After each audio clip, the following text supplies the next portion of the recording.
up here, please. We have some money to give you.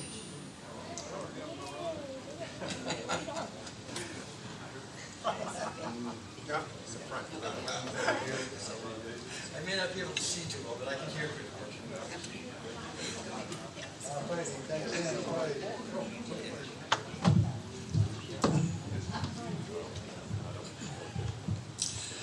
Hi, a lot of you know me. My name is Carl Farron. I'm the Executive Director of the S.P.C.A. of Polk County here.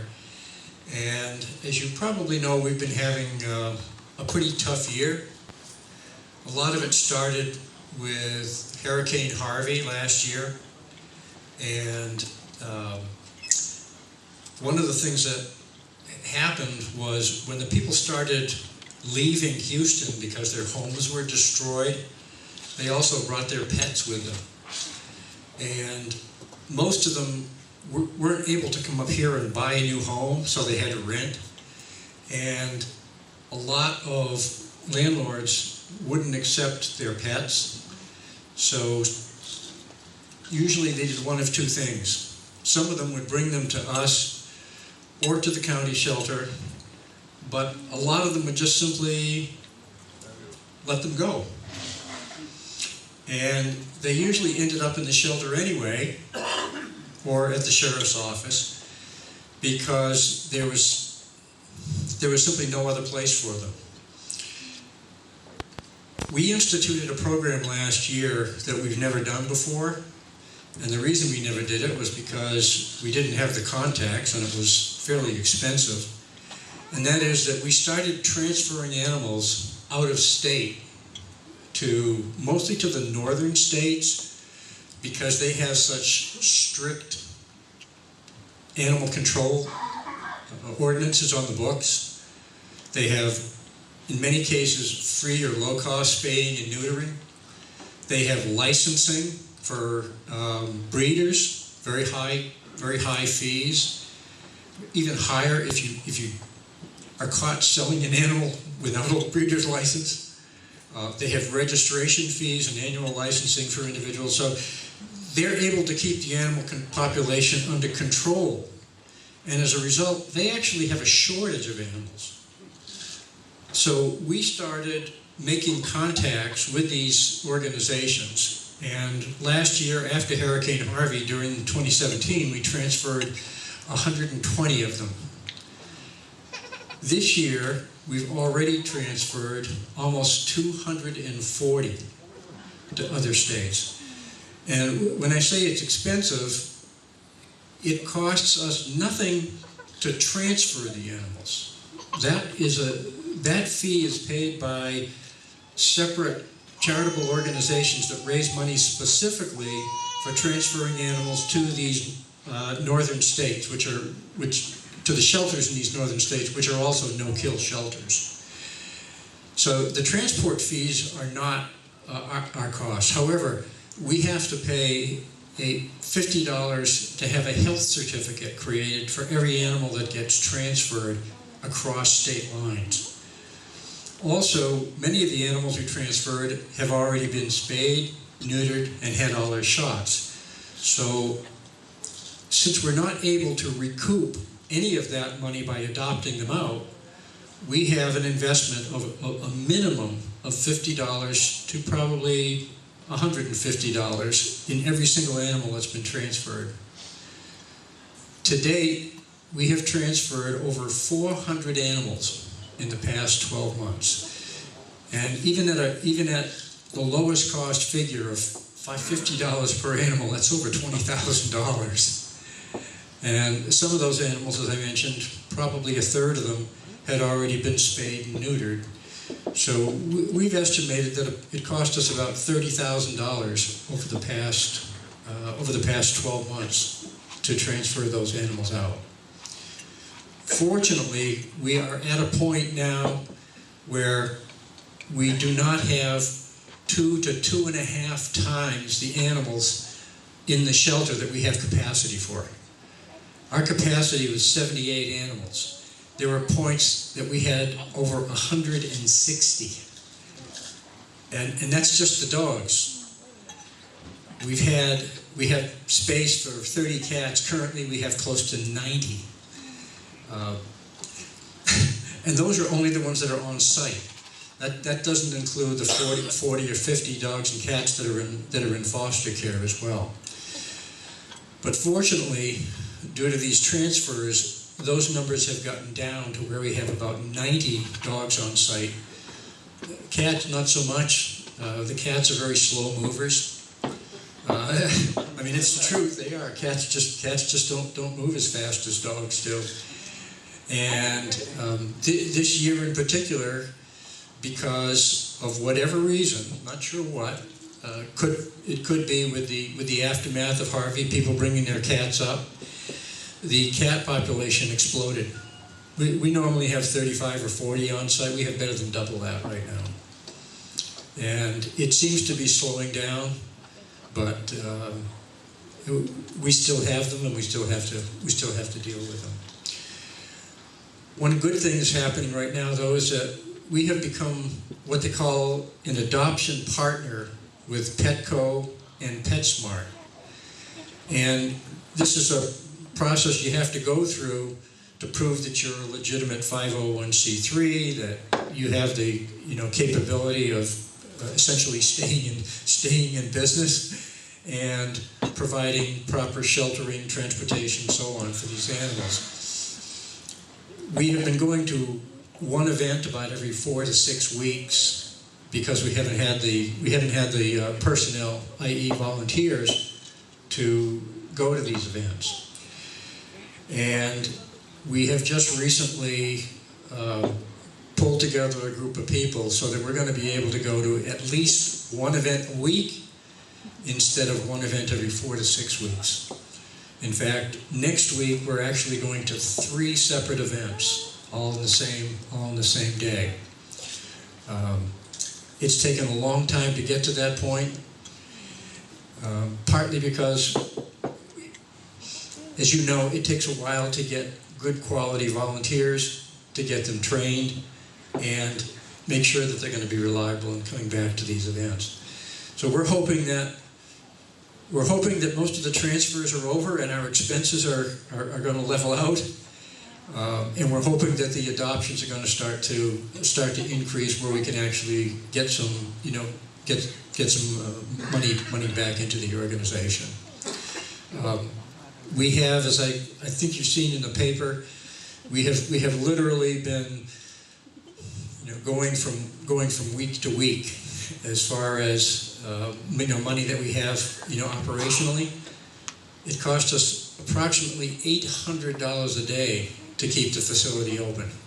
Since the beginning of the year, I was looking at our numbers, and every single month the expenses have been about $24,000. So roughly translated, it's about $800 a day. Last year, prior to Harvey, our expenses averaged $16,000 a year, or about 2/3 of that, about $550 a day, considerably less. And this happens after every single major disaster like this. It happened after, I forget what the storm was just before this, Ike. It happened after Katrina, and believe it or not, Houston is still dealing with the aftermath from Katrina. When all the people came from Katrina, they're still dealing with the aftermath of the animals that they brought with them. But anyway, as I said, we've had a rough year, but things are starting to look up. Thank you very much.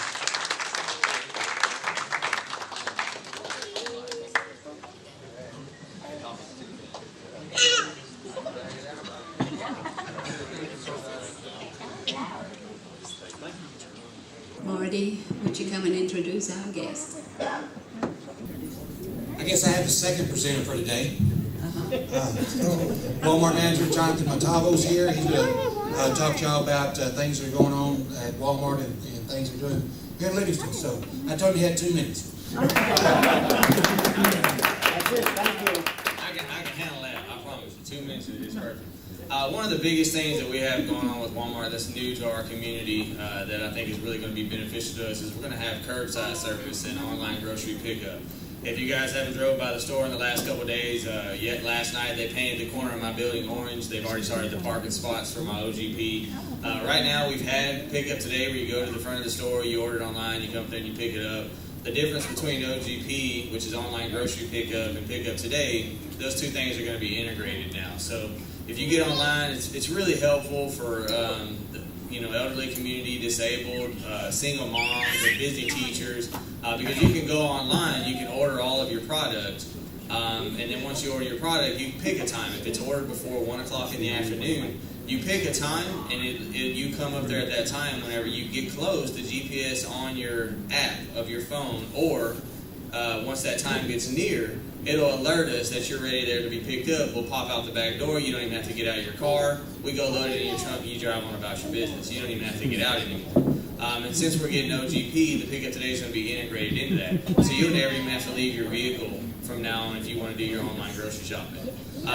We carry a little over 5 million products inside of one Walmart Supercenter. About 80% of that is going to be available for online grocery. There's a few different things on there that's not going to be so a lot of some of the fresh production stuff, so the things from deli, bakery, those kind of things, if there's something that's produced and it only has a 24-hour shelf life, then you're not going to be able to pick that up with grocery pickup today, because we have to be able to give you guys at least 3 days of availability. So that's a new big thing. The next time I come to the Lions Club, I'm going to bring some tear pads. It'll be good for $10 off your initial orders. So that's going to be a really big deal. It's good for anything. I mean, it doesn't have to just be grocery. It'll be GM products and those types of things. And that's going to be the biggest thing. It's going to be helpful for our community. It's going to help grow for the people that can't come up there and do all their shopping. I've already went and spoke to most of the nursing homes and schools, and we do a lot of sponsorships with the nursing homes and school. We do the teddy bear program that I started about 3 years ago, where we take a lot of the grandparents that are in the nursing homes, teddy bears and stuff like that. I've already went and sponsored up with some of them, so they don't have to send all their personal shoppers 3 and 4 days a week. Walmart's just going to do it for them, and then they'll just drive right up there with their vans. We'll load them up and they'll go about their business. But since I've only got 2 minutes to talk, I do want to thank the community. One of the biggest things that I started up 5 years ago in Livingston, Texas, whenever I was a co-manager, was Shop with a Cop. It's something that we get behind at Walmart. It's personally something that's very near and dear to my heart. It's where we take as many police officers that we can from the community, and we bring them to Walmart as a partnership with the youth, the underprivileged youth in our community, and they get to shop with a police officer. Last year we done 46 kids, Chief. I think it was 46 kids. This year we've already raised twice the amount of money that we had going into the program last year, and we're only going to be going into August, September. That a lot of that sponsorship comes from some of the community. Us at Walmart. Anytime I travel for Walmart, I automatically donate all of my mileage to this program, because I think it's very important. It teaches our children that they should be comfortable with law enforcement, that they shouldn't shy away from law enforcement. They shouldn't run away from the police officers. They should run to police officers. They got to have that level of respect for officers to know that they're there to serve and protect them, not run away from them. They're not the bad guy. So there has been a lot of different Lions Club, the VFW, and different people have donated to that cause, because it's not a Walmart organization. It's something I do through Walmart. So I want to appreciate everybody for that. And if you guys have any concerns or questions, we're not perfect, but I do my very, very best. You can speak to most of the people in this room that have dealt with me. If there's something that you need or something our community needs, you come and talk to me personally, and I'll do my very best to make it happen. All right? Thank you, everybody. Any questions? Any questions? Yeah, draw from an application? Well, I talked to him about getting the application. I was honest with him. I told him the last 2 guys I brought up here for application, both were business managers, got fired before they got brought up. Sorry. No, he did talk to me about it. Yeah, he's had a couple of Walmart guys. Is it a sponsor or what's going on? I got a real question. If you want to contribute to the Shop with the Cop thing, how do you go about that, since it's not through Walmart? How does that work? You speak to me personally. Me or Alana Green. She's in our cash office. She manages all of that for me if I'm in absence. Our goal this year is to do 100 children. We're going to have to break it up, obviously, into probably 2 or 3 weekends because we obviously can't take 100 police officers off the street. Last year we took 40 of them off the street, and it was probably pretty strenuous. But we try to do about 100 kids, and we'll set aside 90 kids, and then we use that extra money to put to the side so if the kids go over, because my goal, the officers don't mind in any way coming out of their pocket, but it's my goal for it to just be a day that the officers enjoy and spend time with the kids in the community, and they don't have to pay for anything. Even if it has to come out of my pocket, I don't want them paying taxes. I take the taxes off of all of it as well. I want it to be just for the officers and just for the kids. Yes, sir. How many employees do you have, and approximately what's your payroll? 386 employees is what I have right now. My average hourly rate is $13 an hour. Is what the average associate makes in my store. I have the lowest turnover in the entire division. So even stores that only have 74 to 80 associates, I have 386, and I have the lowest turnover percentage in the entire division. That's 5 states. Why the highest? It's because I try to be good to my people. The biggest thing that I learned growing up in church, in school, I grew up on a very small farm on the outside of Trinity, Texas, was you take care of your family, and you take care of your community, and they take care of you. It just goes hand in hand. There's always a way to say yes. There's always a way that you can make something happen for an associate or for a friend or for a stranger. If you're doing the right thing for the right reason, then it's going to turn out to be the right thing to do. That's just the biggest thing. Any other questions? I have one. Yes, ma'am. Can you tell us about your experience and how you came to work for Walmart?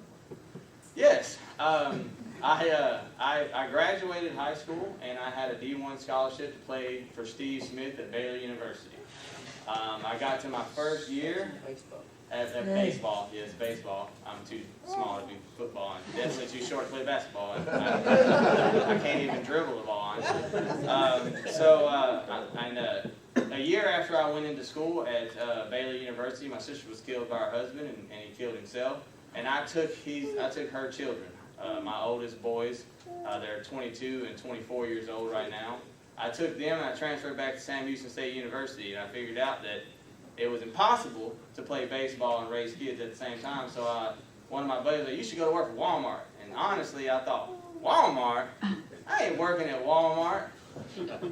I put the application in to make my mother happy, and I went to work there, and I actually started working for a manager. Her name is Kelly. She works for the company still to this day. She showed me what it was like to be able to work with that many people and how you as a Walmart manager can make a difference in people's lives. Walmart store managers make 6 figures a year, and assistant managers for Walmart, they make up to $50,000, $60,000 a year. Co-managers make from $60,000 to $80,000 a year. What can that do for so many people's lives in these types of communities? I've been a salaried manager for Walmart since 2003, and I have promoted 71 people to salaried positions in my career.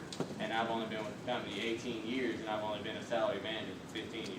The ability to change people's lives is the reason why I stay, because I've been recruited by H-E-B, Neiman Marcus, Lowe's here recently. Their senior vice president tried to come and make me a regional manager for them. I just won't do it because Walmart's a great place, and I really don't want to leave Livingston. I love the community.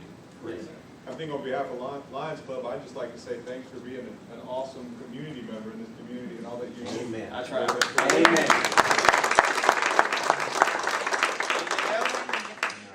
Yes, sir. Have you told them about becoming a lion? Yeah, we just had. It's gonna happen. We just talked about that. Have you seen Big Smith? Johnathan, Oh, yeah. Yes. when the store was closed, I forgot when it was closed, how much more revenue since you remodeled the store, maybe in the past year, an estimate, than what you were making before the store closed? You got an idea? Yes. I didn't grow the revenue of this Walmart. The community did. Whenever the store closed, and they called me about 3 months after the store closed and said they were going to grand open it in 6 months. I was a member of this community as a co-manager before I left it. When the store closed, it closed right at $100 million in sales. Before we re-grand opened, I talked to them about tons of things that the community talked to me about. Everybody in the community wanted the crafts department to be bigger. They wanted grocery to be bigger. They wanted produce to be larger. So we downscaled on a bunch of things, and we upscaled on a bunch of things, so we opened up to be a better fit for our community, and to this day, we've grown the sales in the store by right at almost $13 million. But it's not us, it's the community. I listen. If something comes off my shelf and a customer comes, hey, I buy this every single week, get it back. I'll get it back. Plantain chips. I'll hook you up. You got to give me an item number, though. What are your plans for reopening the drive-up prescription pickup? That's not something that's going to happen, unfortunately. I've tried my best to make that happen, but it's going to get tore down, and they're not going to fix it. All those lines run underneath the parking lot. In order for them to fix it, whenever the hurricane came and all the water's flooded from the river that's next to our store, it created a pocket underneath there, and it washed out all of those lines. They fixed the parking lot, but in order to fix the lines, it wasn't going to be it wasn't going to be able to be done because of the amount of cost and the amount of revenue. Because it was there as a convenience, and it's something I like having for the community. But the people that use it versus the amount that it takes to maintain it, it didn't honestly pay for itself. A lot of it can be integrated later. I didn't talk about it a lot today because they haven't. A lot of those prescriptions have to do with HIPAA. Everybody knows what HIPAA is.